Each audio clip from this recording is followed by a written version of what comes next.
was in the Army back in 1999.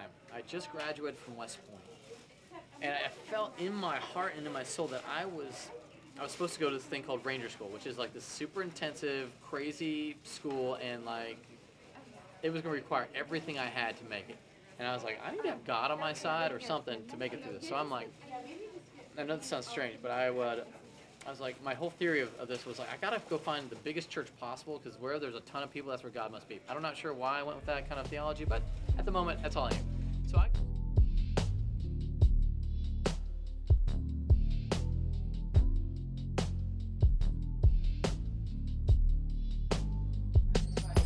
There's 3 challenges in the program. He's real. He's a combat veteran. He's been there. He's done that. It's a soul issue. We all need to come to terms with life, that we are created beings, and PTSD is not just a warrior disease. It's not just a military disease. It can affect anybody who has been through a traumatic situation. Sometimes it's medication that helps, sometimes it's counseling that helps, but ultimately we have to come to terms with who we are, what is life about, what is our purpose, and who is our Creator. Having that personal relationship with the Lord is imperative.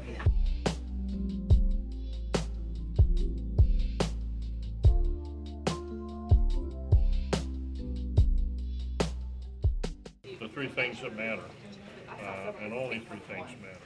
That is helping them get an education, helping them if they have mental wellness issues like PTSD, and getting a job.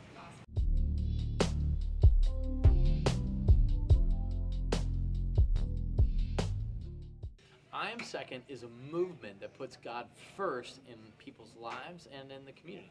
And so from the little things of the way that you would serve people, you're reflecting your love for God. So the way that it's essentially that we're going to put God first over ourselves, over other people, over anything. God is going to be first, and everything else can come second. What God wants, what His will is.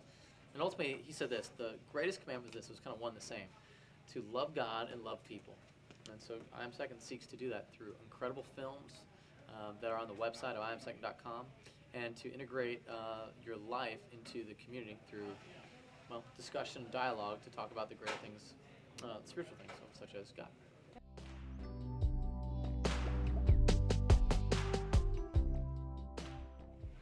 Number 1, you need to stay in touch with those people that you fought with. Those bonds and those relationships are primary relationships. Combat fuses people's souls. That's what it does. Secondly, PTSD. I'm of the view that everybody that sees combat has PTSD to one degree or another. You know that right here in America right now, there's a suicide of a combat veteran every 1 hour and 26 minutes right now. This is really serious stuff we're talking about. So number 1, realize there's help out there, and if you're struggling, get help.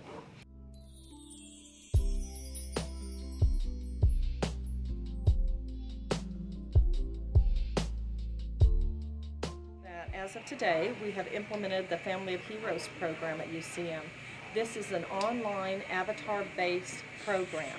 So it is a PTSD resiliency training for members of veterans, family members of veterans, family and friends. So if a family member feels like their veteran has PTSD or maybe traumatic brain injury and, reintegrating back into the household, you've been at combat for a period of time, your spouse has had to take on a role. So whether it's a female or male veteran, they come back, they have to reintegrate into society, into the home. So they want to regain their role with their family. And so that's tough for both sides.